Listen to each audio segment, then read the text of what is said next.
So I don't think we need formal introductions at this point. I hope not. Again, we were thinking about how best to sort of conclude these 2 days. And as much as we thought about some sort of final presentation, we thought there was no better way to give honor and homage to Benedict XVI and to what we've done in these past few days than to sort of continue the conversation. Literally. So all we're going to do tonight in that sense is sort of move the conversation forward. I will be your host, Mr. Rourke, for the evening. So we will keep things going. And it's going to be very informal, obviously. We've all been we've had a lot to think about. We've talked about a lot, we've thought a lot. So we want to keep this a little more conversational for the evenings. And we just want to start with a first question that I'll ask for everybody, to everyone.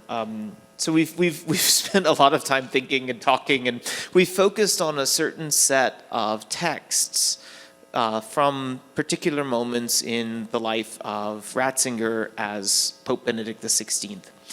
But for me personally, it was certainly not my first entree to Ratzinger's thought was not as Pope Benedict XVI. So my question to everyone is, what was your first experience of Ratzinger's thought? What was the first work of his that you read, or what was it that introduced you to his thought? So Father Maurice, if you'd like to start. Thank you. You don't have to, but please. Thank you very much. As I look back, my first encounter with Ratzinger was, interestingly, through Dominus Jesus. At that time, I was in my initial years in the seminary, and you know the reactions that greeted Dominus Jesus. I was like, who is this guy that is generating so much negative reaction? And so I started finding out more about him. Then I discovered Introduction to Christianity. And that's where I would say the love story began till date. Yeah. Well, with a similar work, actually, although slightly different circumstance, I was in high school when John Paul II died. And at the time, I grew up in a Catholic family, and I was practicing my faith, but I was amazed by just the coverage, about this Pope on the news, and how everyone was saying he had connected so deeply with young people. And I was a little sad because I was like, I didn't really get to know John Paul II as much as I would have liked. So I told myself, my 16-year-old self, I said, whoever the next pope is, I'm going to get to know him. And then Pope Benedict was elected. And so I remember asking my dad to drive me to Barnes & Noble because I was still too nervous to drive on highways at that point. I had just gotten my permit. And so I remember my dad taking me to Barnes & Noble, and they had started, putting out books or putting little gold stickers on the Ignatius versions of the books that said Pope Benedict XVI. And so the most promising title to me at that time seemed to be Introduction to Christianity. And I don't think I knew exactly what I was getting into when I first picked up that book, but it moved me very much, and especially the opening chapters on the challenge of faith in our contemporary age. So he's been a good friend for a lot of my life. So just for those that didn't grow up in the U.S., just an editorial note. Ignatius Press, for those of us in the Anglophone world, Ignatius Press for years and years was the major publishing house for all of Joseph Ratzinger's works in English. So if any of us sort of slip into talking about Ignatius Press, it's because those of us who grew up in the U.S., that was our entree to the translated works of Joseph Ratzinger. Ben? So I'm worried this question is a test. It's not. And I'm definitely going to fail it. There are no wrong answers, trust me. But I'm going to test out whether my answer, which is a sort of a cop-out answer, counts. And so I guess the first text that is a Ratzinger text that I was sort of, but I was unaware of his authorial fingerprints, and it was Donum Vitae, which, for me in my kind of intellectual development and interests and so forth was a very important text. And I think, it's only in retrospect that I've come to appreciate the man and the thought of the man that was behind shaping, quite important thinking about matters, within the Catholic world, but that reach way beyond it and have been actually very impactful and consequential for not least putting on questions on the table for all of humanity that matter for all of humanity, even if sometimes those questions are not welcomed enthusiastically, even if they're taken offense at and so forth. The productivity of their presence in public space has been very significant. In terms of the engagement with writing that has his name front and center on it, the most important thing for me, I don't think this was the first thing I read, but a foundational thing for me was this little text that has come up various times, the whatever it's called, Dialectics of Secularization, the book that's with Jürgen Habermas. Really because, Habermas is such a central figure in kind of 20th and 21st century political theory. And yet there's this striking conversion moment actually for Habermas that is happening in that exchange. And it's like he then wants to talk to priests after that, it turns out. And the clarity with which his interlocutor engages him and speaks to matters that are on his turf is, it's really actually quite exceptional. And I think of that text as, I think as I look back and as we look back, there are various sort of lines of thought that have percolated out into domains that are very distant from the sorts of conversations that have happened here that trace back in important respects to that moment of exchange and the little text that grew out of it. I have to say that I remember Ratzinger a lot because I admired him as an intellectual, very well respected, but also because in Latin America there was a very well-known trend of ecclesiology, the theology of liberation.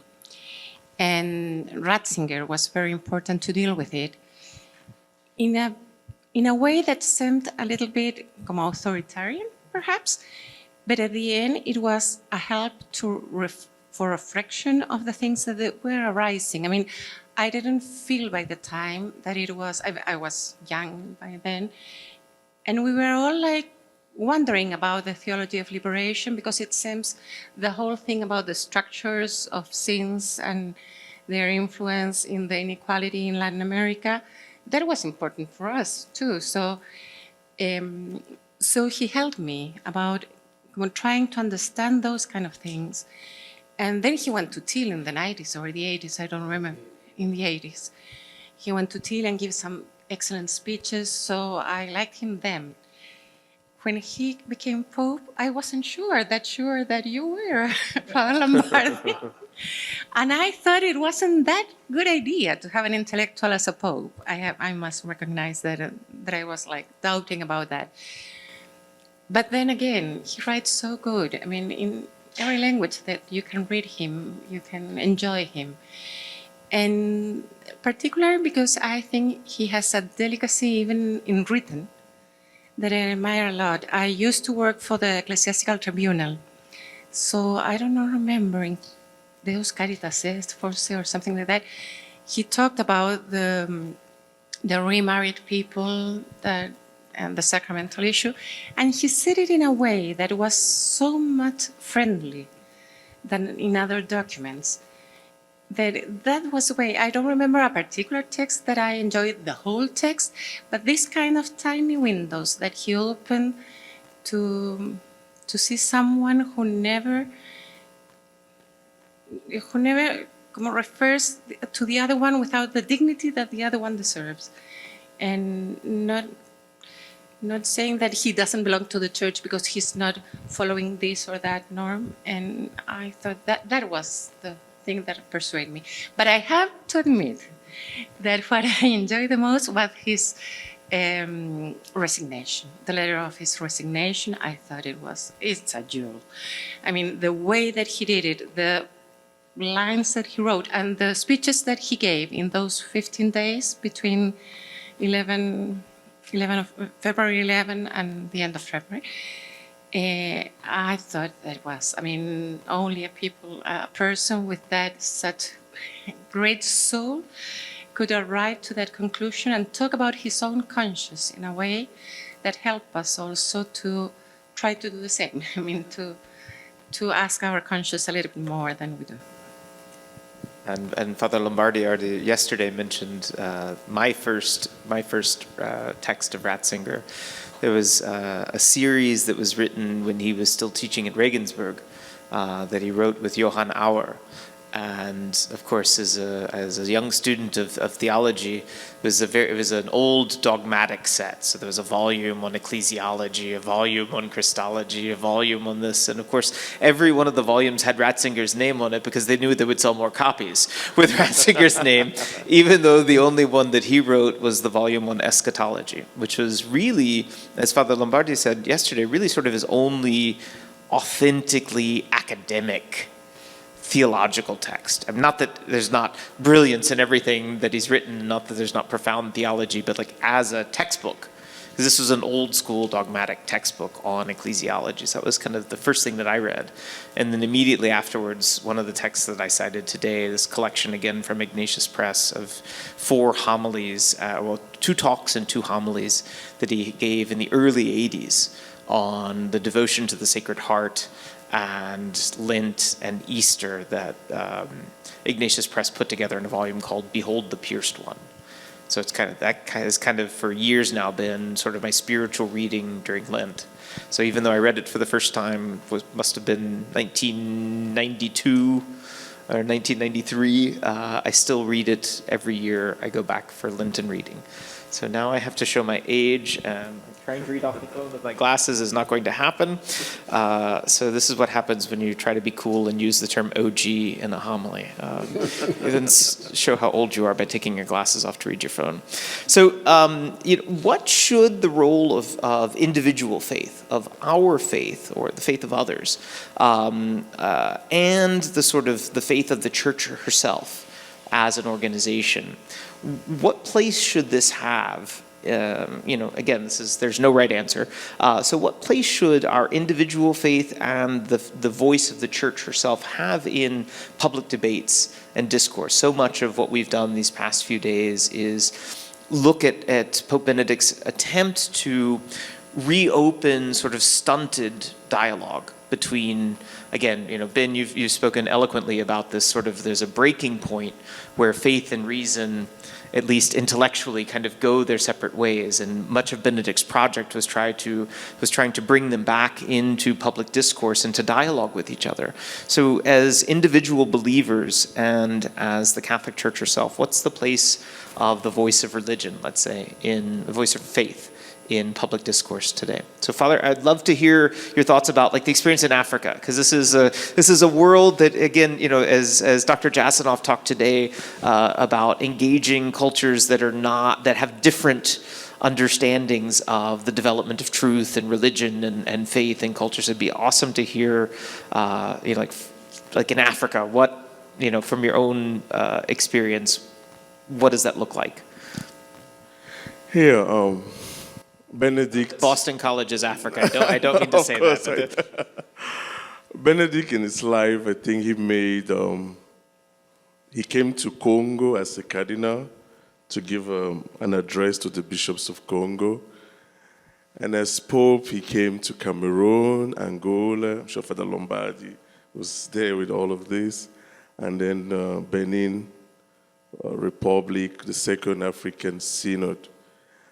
And there are 2 things that he said that kind of continue to resonate and give like a roadmap for the church in Africa. the first image he used said Africa is the spiritual lung of the world. And that image has repeatedly been engaged by the church in Africa. What does it mean to be a spiritual lung? What does it mean to be in that kind of existential position? We're still working on that, and we're still reflecting on that. To help us, when he was addressing the bishops of Africa in presenting the Instrumentum Laboris for the Second Synod on Africa, he asked rhetorically that it would be nice for the church of today, the church in Africa, to perhaps once again, he said, have the ancient school of Alexandria. So when he said that, it was like, this is something. Long story short, a few of us decided to take that kind of passive comment seriously. So we've been working, and last October 20th, 2022, I had the singular privilege of my life. I was sitting in Boston, and I got an email from Archbishop Gainsway. Said, the Pope would like to see you, that he's heard about the project for Africa. So I left. It was very complicated, but long story, the flight and everything. I'm sure I've never prayed for a journey like that. When I got to Dublin, they canceled all the flights because of the weather. So I was praying rosary after rosary for the weather to clear so that I can leave for Rome. So I got there the same day I was supposed to meet him at 6 p.m. But then I presented to him the memorial for the Benedict Institute for Africa. So he blessed it, and it was very moving. The bishops of Cameroon were really those that supported it very much, because he came to Cameroon to present the Instrumentum Laboris. And then he was taken to the bishops of the continent, SECAM. It's a group that gathers all the bishops of Africa. So that is now the instrument that it's promoting this, call it imagination, this vision of Benedict for the church in Africa, that Africa can tap into its cultural resources for openness to the transcendent, and by so doing become a gift to the universal church. So it's gone on so well, and we've sent the documents to the Congregation for Catholic Education in Rome. So they asked for a few clarifications, and now everything it's becoming the first institute is a pilot school for the Catholic University of Cameroon. And then the intention is to have one Benedict XVI Center in Nairobi, one in Joburg, one in Lagos, so that the 4 areas, because sometimes people think of Africa, think it's just one, but it's very large. So we hope that each of those regions will have the Benedict XVI Institute. The Archbishop of Lagos has approved it to be at St. Augustine University, in Nairobi, the Catholic University. So that's how it is working on that. Maura, what do you think? Since you're the youngest member of the panel, what do you think from Gen Z, Gen Alpha? What do you think is the place of faith in in the individual expression of faith, and then sort of the institutional expression of faith in public discourse? Well, the first thing that question makes me think of are students I taught. I used to teach high school students, and I taught English literature. And one of the courses that I would always teach would be world literature, and we would always have a unit on mythology. And a lot of my students, some of them were Catholic, some of them were Christian, a lot of them were not. Even if they had grown up Catholic or Christian, a lot of them were kind of skeptical or questioning about faith. And during this unit, we would explore origin myths and flood myths from all over the world. And some of the students would recognize that, wow, that sounds familiar. That sounds a little bit like Genesis or about the story of Noah and the ark. What's going on there? And I wanted to provoke in them those questions. And for me, Benedict, he has this great little book called In the Beginning. And that was a great resource even for me as a teacher in thinking about some of the questions that were coming up. But he was always something that I admired. He seemed very unafraid and actually really eager to engage with, historical critical scholarship, with scripture, with the relationship, as we've talked about throughout these days, between reason and faith, between faith and what science has to tell us. And I think for me, I wanted to model that for my students as well. I wanted to push them to ask the difficult questions and to encounter the fact that the church actually has a lot of beautiful and rich resources that they can engage with to answer those questions, especially when it comes to the origins of the human person. So that's the first thing I think of, and I think a lot of them responded really well to that. And then there's a way in which you can ask those questions from the heart of the church and from the perspective of faith that at the same time is not at all shutting down dialogue, is not at all afraid of questions, is not at all defensive, but is very open and in pursuit of the truth. And so that's what I wanted to try to do with my students, but I learned a lot of that from him. So Ben, I'm going to dig down in this question with you because you work in a space that, since we don't have any politicians, open politicians on the dais, you work in the space that is probably most, or considered by outsiders for sure, the most hostile to the role of faith in exploration. You're in the sciences. You're in the world of people who, for those of us who are not in that world, often appear to believe that faith is something, personal faith or institutional faith is something that belongs on a shelf, almost like in a museum. So I want to dig down with you in your experience, in your own life of your own academic pursuits, your own sort of efforts. What does it look like as a person of faith to be in that space? So you asked the question in two different ways a few minutes ago. What the relationship, the place of religion in public space, the place of faith in public space. And I think that those two questions have a subtle but important difference in valence. And so the domains that I study, I basically study the sort of politics, the politics of science. The modes of moral sense-making that are employed around developments in science and technology, which touch upon the most fundamental dimensions of human life, right?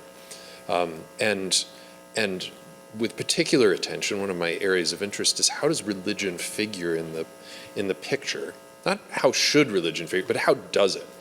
And one of the ways it figures in the picture is as a marker of a kind of Grundnorm, a sort of fundamental norm that structures how moral deliberation, how fundamental questions get contended with in public deliberation, and basically it's as a conversation stopper. If a perspective is articulated in a way that it can be marked as religious because the person is of religious background, because of the kind of language that's used, whatever. Oftentimes it will get marked as a religious perspective, which has a legitimate presence in a kind of pluralistic environment, but it is a matter of private opinion, and it doesn't belong, and therefore it need not be engaged with. And actually it should be asked to please quietly leave or or whatever. So, I mean, just to give an example, I mean, one of these sort of bizarre, fascinating moments that I've come across in my research is a moment in the California state legislature where this was in relation to a law that was emerging around governing stem cell research in California, and a Marxist, progressive left feminist sociologist is articulating a position that a California senator declares is Catholic. And she's like, I'm not Catholic. I mean, I'm like as not Catholic as you can get. But she says, nope, that's Catholic. I know a Catholic position when I see it.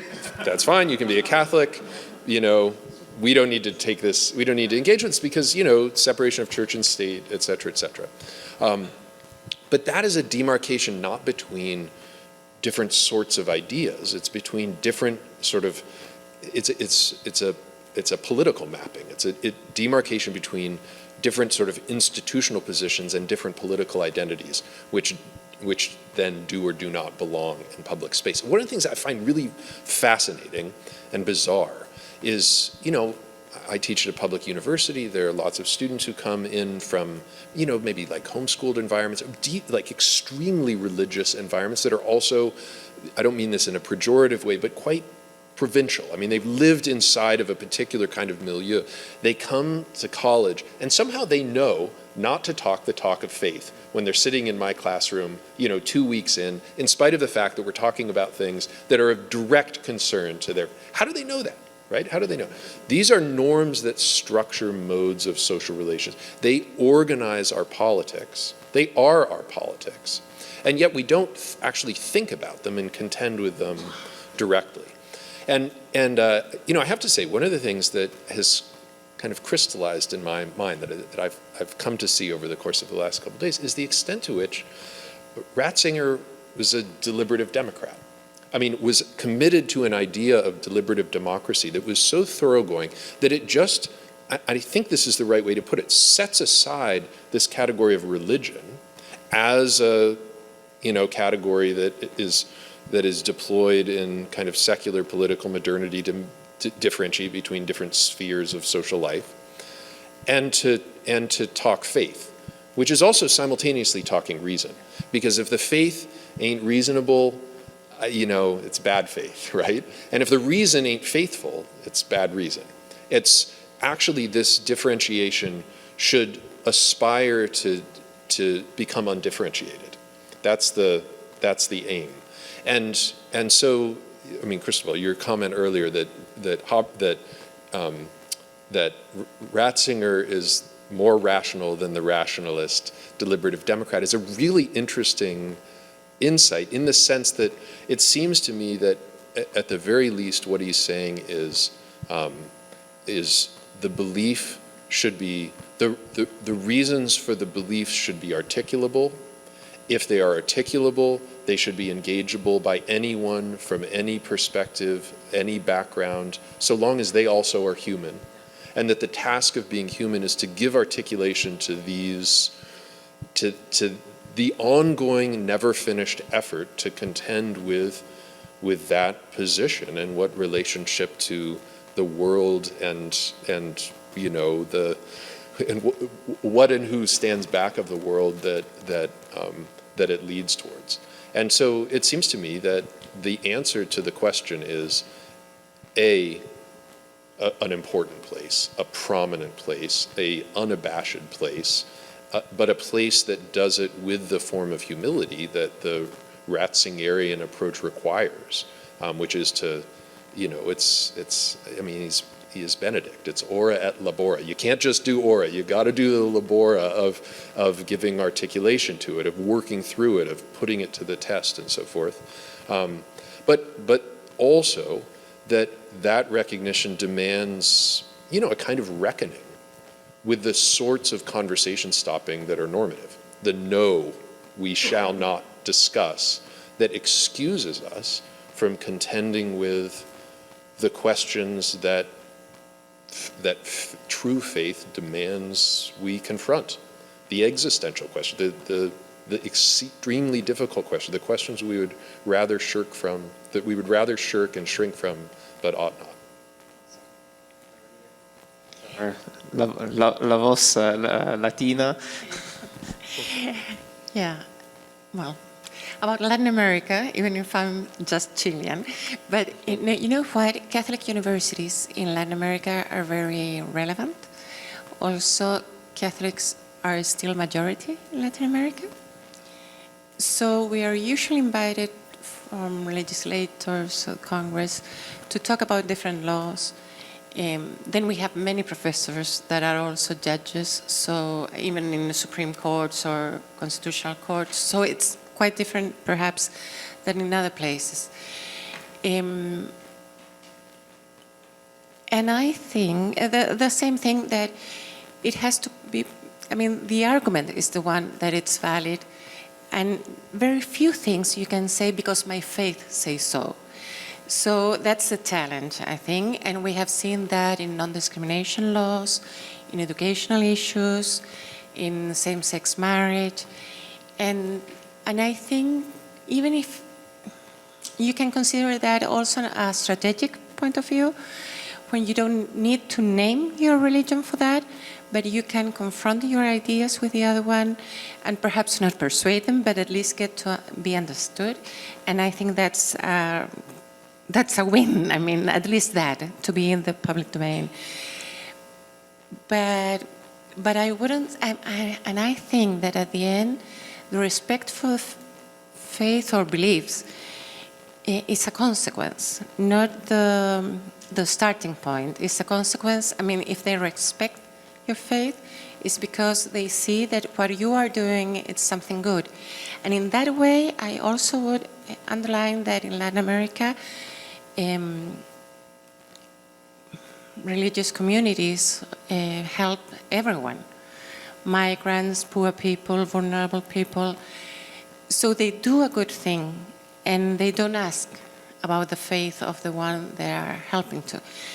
So I think that we should study much more that issue, to be someone that can speak to the state in a peer situation, and not someone that because of their faith or their beliefs has to be putting aside.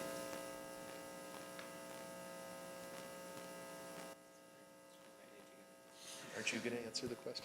So I was, but I thought I'd save more time for more intelligent people to talk. My perspective, my work is entirely within the church. So as a scare quote academic and as a practitioner, my work is entirely within the church. So I hesitate to answer the question because it puts me in a difficult position, but only in the sense that there are challenges. Again, I work in law, so I work in the church's legal structures, but there are challenges in the church's legal structures itself where we don't see, whether in structure in some places, as we talked about earlier, there are procedural structures that don't accurately reflect our faith. So how do you, as a person of faith, engage the one who has given you this gift of faith and tell her, well, you're not really doing a good job when you look at this? So it's like, for me in my own work, it's a very difficult approach, because my approach is almost entirely within the ethos of the Catholic Church, and particularly in her legal structures. So there's some of it is structural, and then the part that's practical, the part that's just bad praxis, is easier to address, because there you have clear examples of, we're not doing what we're supposed to be doing. Here's what, again, from my perspective, here's what the law says. This is what the law says, and we're not doing this. And the law is always, again, in the church, always calling us to a higher vocation, which is heaven. So if we're not using our law to do that, then we're not doing the right thing. Please, no, this is a conversation. May I ask you, don't you find in those occasions within the church, foco amico? Oh no, it is always friendly fire. It's not easier to be within the church, because No, I don't know how to say it. it's a very difficult position, because if you are the person within, I mean, again, this is something that the church is working on. So it is very much a work in progress in the contemporary church, this idea of friendly fire.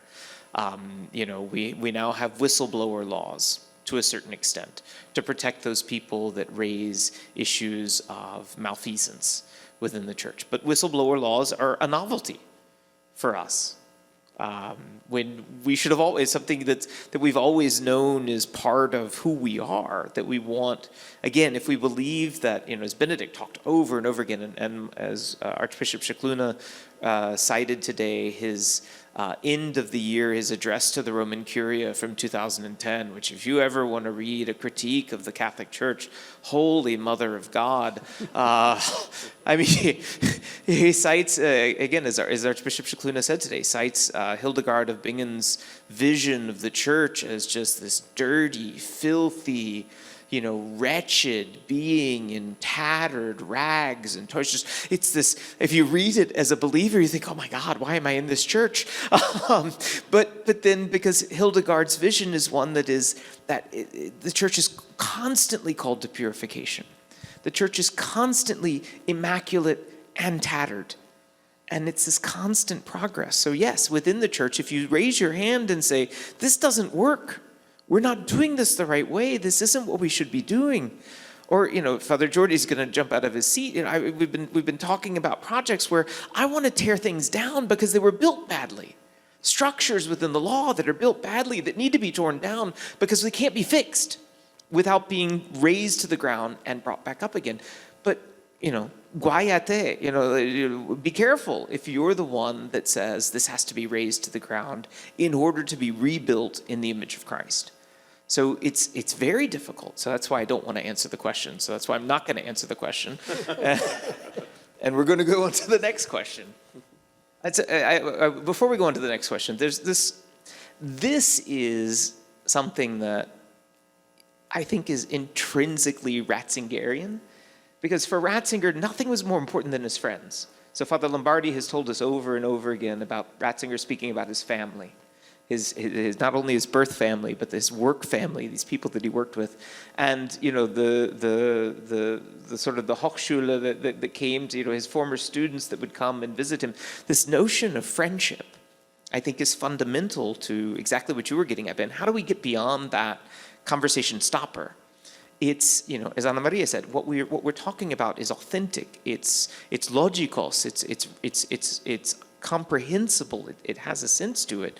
And so when we approach each other, and Dr. Jasanoff today, as Ben cited, used that beautiful term. Ben, what did you talk about? Humility, the structures of humility, or technologies of humility. What is it? Technologies of humility. So this notion of the need for humility in an approach, but a humility that builds friendship, and a friendship that opens up to dialogue. So I'm gushing because this is I think that there's nothing that Ratzinger would like more than us sitting here having this conversation. As much as everything that we've done these past days, these beautiful intellectual queries into his thought, but I think this is what he wants, in the sense of this is the way that dialogue is built. It's built through friendship. It's built through a respect for the other, respect for the other's ideas, and the ability to engage in humility. So, with that editorial comment done, let's see.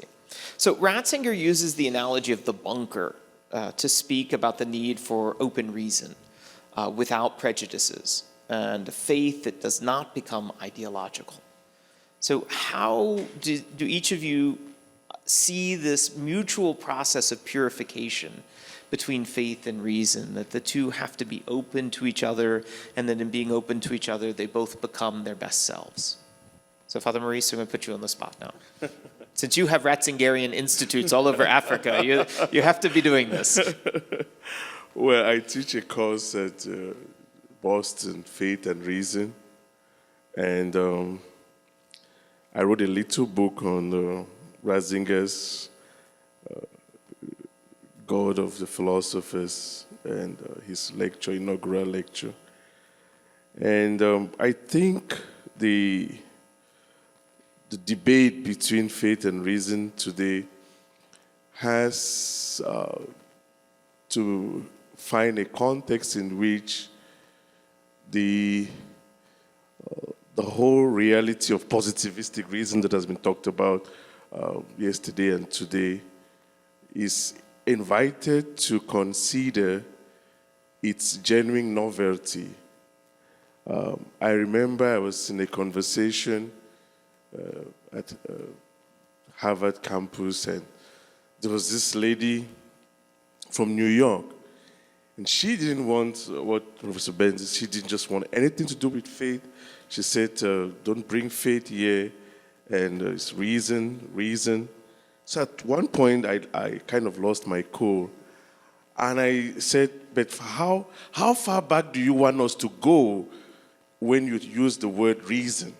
You know, how far back do you want us to go when you say science? Are you talking about science in the sense of Newton, sense of Einstein, sense of Aristotle? How far back do you want us to go? You know, and everybody was like surprised at the question. But I think it's helpful, at least given all that has been said today and yesterday, to point out the limits of this positivistic understanding of reason. And I always like to use the image when Ratzinger talks about the bunker with no windows. I think of Newman, and especially Blondel, the philosopher of the limits of reason. You know, that you can accept reason itself in its own inner reality. Blondel captures that in Philosophy of Action. Reason itself displays an inner entelechy towards the supernatural, without which reason finds itself in what Blondel would call an abortion of action. So, yes, there's so much that the kingdom of thought, you know, to use a Hegelian phrase, the kingdom of reason can account for, can help us. But it's also important to realize that surplusity that is necessitated by the hermeneutics and methodology of reason. So much so that we can find the need to complement that with the kingdom of God, while at the same time respecting the autonomies of both and guarding the, call it, against the pathologies of both. Sometimes it is the case that religion is seen as not being scientific enough, not being contemporary enough, not being sophisticated enough.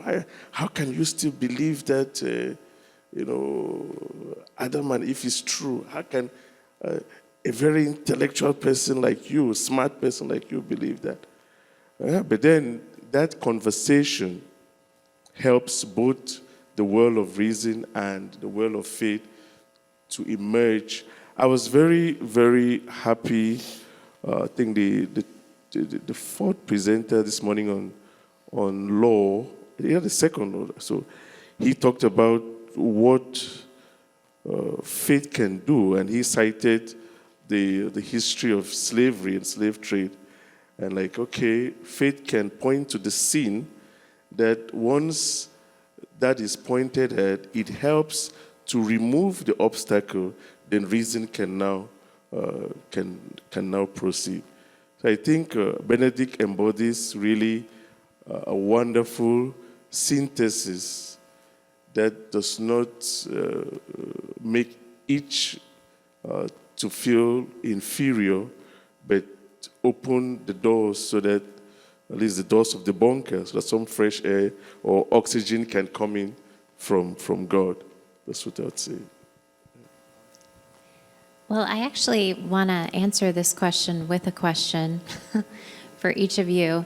As much as we talk about, the domains of reason and of faith, and even that, faith needs to be purified by reason and vice versa, in my encounters with a lot of young people, I'm beginning to wonder if reason itself is not also under attack in a different way. So I'd be curious as to your experiences with that, because it's one thing to say, and it is, faith is often shunted off to the side, but even the possibility of real rigorous dialogue itself, I find, in the classroom can be shut down for fear of, and sometimes motivated by a genuine desire to respect someone else, which I think always should come first. But I think that there can be a kind of fear around articulating what one believes to be true and having arguments, such that even with my own students in the past, I've been surprised by, in their writing, not across the board, but some of them, a sense that my ideas are my ideas, but I don't necessarily need to justify them. I'm wondering if any of you have encountered that in your different. I'll respond very briefly. I think that entire problem is summed up in the phrase that we hear over and over again in English, my truth. This notion, so we've jettisoned the principle of non-contradiction. And so reason itself is no longer reasonable, because the foundation of reason is the principle of non-contradiction. A and not A cannot exist at the same time. And now that is widely accepted, because A is my truth, not A may be Ana Maria's truth, and because Ana Maria believes it to be true and I believe mine to be true, they can happily coexist, despite the fact that it defies all logic. I think that is that's the era that we're in, is that logic, as much as faith needs purification, like you said, logic needs a wake-up call for itself. Reason needs a wake-up call for itself to be rational, to be reasonable again. I think I can say something to that. It appears to me that that might have been what Benedict was getting at when he talked about the dictatorship of relativism. And I'm so happy that you highlighted it, because truly, reason itself is going through a crisis today.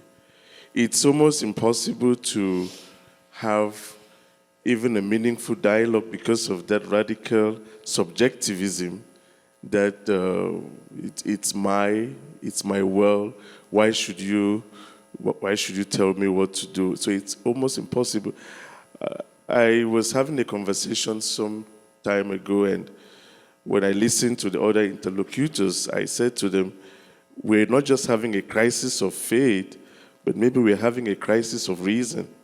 And perhaps the crisis of faith is perhaps an offshoot or born from the crisis of reason. That we can, like you said, the law of non-contradiction, the law of identity, the law of excluded middle. We cannot take those laws for granted anymore. It's all how I see it. I think if you were to ask me, the philosophical roots of that would be traceable to, let's say, the whole train of thought that came out from the phenomenology of Nietzsche. There are no facts, only interpretations. So how whatever is depends on how I interpret it. And so grammar becomes an obstacle. And if grammar is an obstacle, then reason is an obstacle. If reason is an obstacle, eventually faith becomes an obstacle. Answer anything you want at this point. What's your truth, Ben? What's your truth? This is just my truth, okay? But I believe in it. So let me say a few things that are intentionally provocative, okay? Let's stop talking about faith. Let's stop talking about reason. Because these are terms that reify something that should really be a description of a kind of existential position, right? The hunger to understand, to make sense of, to debate, to think through, to debate, to justify, where one begins from the position that one doesn't necessarily know best, but one wants to try to know, and one needs others to know and needs to engage others to know, and that understanding therefore is necessarily always a relational process, a difficult process, an incomplete process, a process that demands humility, etc. And that faith describes that position of feeling compelled by things that are mysterious and that one can't grasp and that one is unsure about and that never really actually escape the nagging sort of presence of doubt, and that one has to work at and one feels out of control in relation. Okay, I mean, and there's a homology between these two modes of experience. At least this is how I'll describe my experience of these modes of experience. Whether they're universal or not, it's another question. But it seems to me that these are recognizable positions, probably recognizable positions to just about anyone who is a human being and has done being a human being at least a little bit right? And yet, I mean, how do terms like reason, especially rationality, how do terms like rationality get deployed? Mostly to say that someone else is wrong, even to say that somebody else is stupid, right?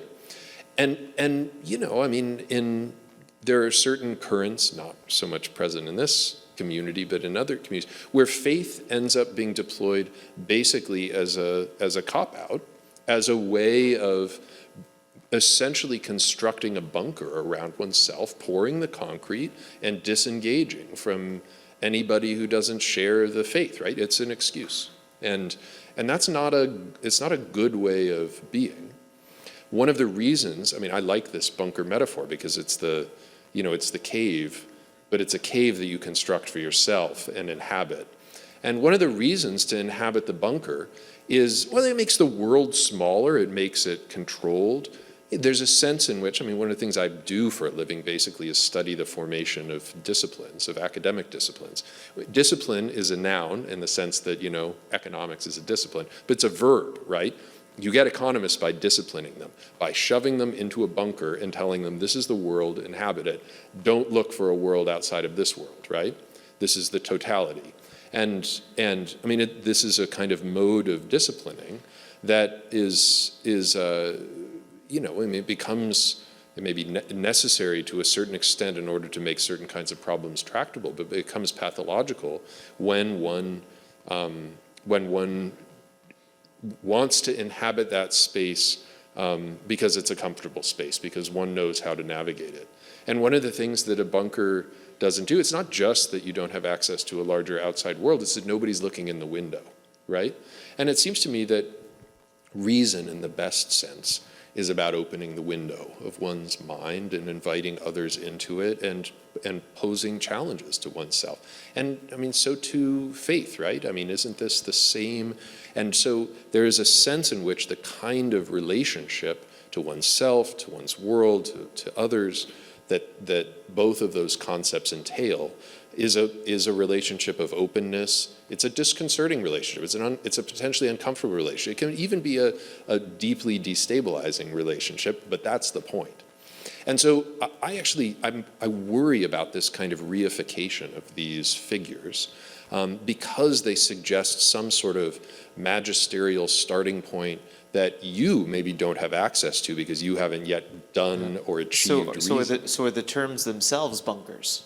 They invite bunkering, I think, and I mean there's a way in which hubris and arrogance comes along with the deployment of concepts whereby one can claim to be doing it better than the next guy, and so you know, to this I think very insightful suggestion that there's a kind of deterioration of people's commitment to occupying these kinds of positions. You know, it's also perfectly understandable that if you live in a situation in which people are telling you that your truth ain't truth, that you're just going to have my truth, you can have your truth, but I'm going to have my truth, and that's that. We can coexist. I mean, this is tolerance. I mean, this is sort of tolerant pluralism, right? Which is actually a pretty pathological approach to coexistence, because it's a solipsistic coexistence. It's a, I don't have to think too much about what you think, you don't have to think too much about what I think, we're just going to do our thing. And then, you know, every once in a while we're going to scream at each other and yell that you're ideological or you're ignorant or you're irrational or you're whatever, you know, whenever you need to pull out a kind of a trump card. But it is the antithesis of humility. And it seems to me that what both faith and reason demand most fundamentally is a posture of humility. It's a kenotic posture. It's a position of, you know, rather than you know, exalting oneself because one may, you know, have a fancy degree or some sort of expert knowledge or whatever, one does the opposite. And those are the valences of faith and reason, it seems to me, that have to be recovered and celebrated in public space, because the kinds of deterioration of public life, I think, that we're seeing are actually a function of precisely the opposite happening. Yeah, I'm not going to talk about faith nor reason, but about, in fact, no, human dignity. Because, I mean, we were talking now in one of the breaks with these Italian constitutional law professors, and we were talking about the challenge of teaching these kind of things. And one of them, Benedict, used something that I thought it was great, because if she asked her students about human dignity and putting that concept into a constitution, all the students would say yes. Then she tries the second step, what is human dignity, and they get confused. And then she gives them some examples, I would say 2 court decisions. One on cannibalism, a case in Germany, that there were this engineer that offered himself as a victim of cannibalism. And the other one is a very well-known one from the Strasbourg court, the one of this short person that was expelled as a canyon, I don't know. So if human dignity is objective or subjective, and then at the end, they can figure out that many times when we talk about human dignity, we are really talking about self-determination. So that's the way in which concepts can be beyond what we expected or how we can teach them. So I think that, I mean, it was a great add to the question, because those are the challenges that we are facing now. And these are the generations that we want them to put the questions, not that much the answers, but at least to put good questions and try to get to the difficult of it, and not being so, sometimes, at least, well, my faculty, I would say that they are very positivistic in their approach. And so sometimes when you ask about a decision, a court decision, and you find your students like agreeing with the judge because the judge said so, and that's not enough. I mean, you have to go through the decision and try to go through that. And so I thought, well, at least it was interesting to see that human dignity is still, I haven't read the last document, perhaps it has all the answers, but I would say that in those kind of things, you can easily see how difficult it is, how challenging it is, but at the same time, how we need that to continue our dialogue. Well, in the greatest tradition of what we've done in the past few days, we're also over time. So in order to, because we couldn't, you know, this, again, such a great conversation. It's great to be among friends. It's great to engage in dialogue about difficult topics, but difficult topics that we can speak about with humility. we can speak about, again, with a certain approach of openness, so that each of our bunkers are sort of a little more blown up today than maybe they were 2 days ago. So in order to close, I want to give each of you 10 seconds in great Ratzingerian. Ratzinger is a master at synthesis, better than me for sure. But so if you could, in 10 seconds, talk about, let's just say, what Ratzinger's legacy for you will be. Like, what is your image, or what do you hope? What do you hope that Ratzinger's legacy will be after all of our conversations these past 2 days? So, Father Maurice, you're on the spot. 10 seconds, go. I'm not possible to summarize like Ratzinger. I would say a pope of faith and reason that becomes a doctor of the church, the first pope of the 21st century that makes Jesus Christ once again a friend of us. I think of how he described himself as a humble worker in the vineyard of the Lord. And I was struck, too, by what Professor Regan said in the opening talk about his voice and the humility and sort of capaciousness and sort of emptiness even. Emptiness not because he didn't have so much to say, but in terms of openness to the Word of God. And I think that his voice, as much as he could, he wanted to channel and to express the Word of God with deep humility. And I think that's what we'll remember. So he has this very striking and really quite ugly phrase at the end of this book, Dialectics of Secularization, where he calls for a polyphonic relatedness, which is a universal process of purifications, in parentheses, in the plural.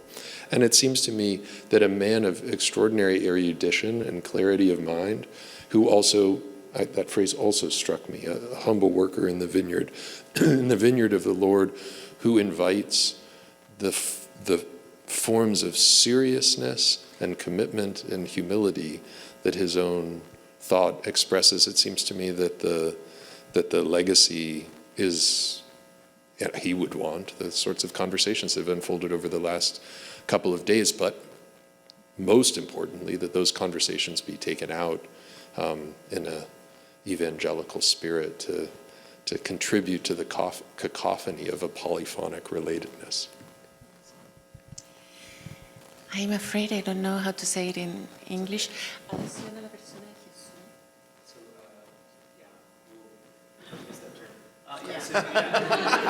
Benedict does. No. Benedict does. Yeah. No, I'm saying. So adhering, so clinging to the person of Christ, I would say. Well, yeah, but it doesn't sound that I know it beautiful. doesn't sound like that. I'm sorry.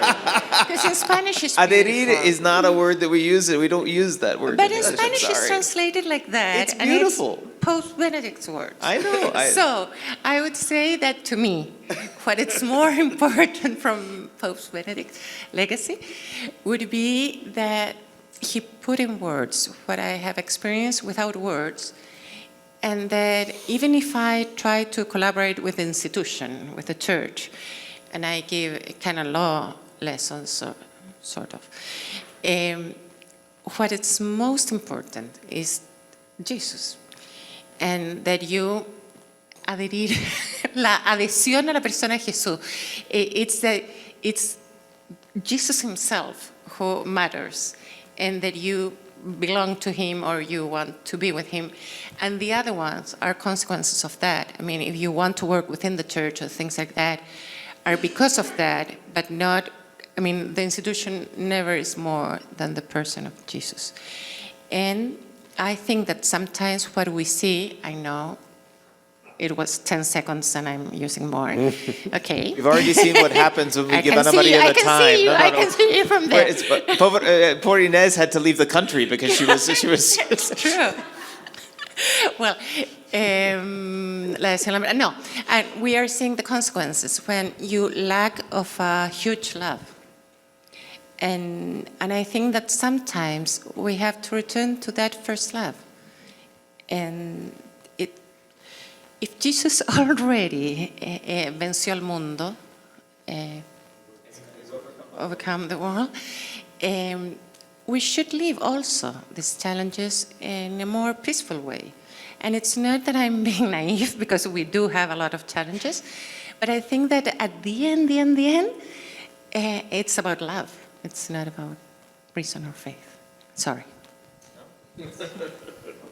What can I say but thank you? Thank you all very much. Thanks to everybody for being here for these past few days. So we're going to end our conversation, this part of our conversation tonight.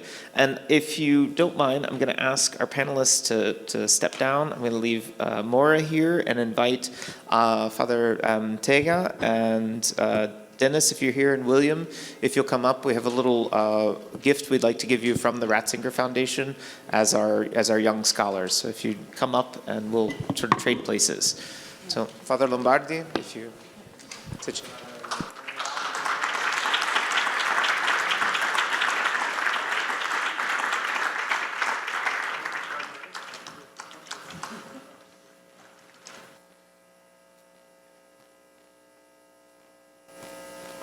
Thank you for your engagement also in reflecting and studying about Ratzinger. I think that we are here to speak, to talk about legacy, and you are, for us, the future of the reflection and of the engagement with the heritage of the legacy of Ratzinger. Thank you, and good luck and good service for your life, for the church, for the mankind. Thank you. Thank you.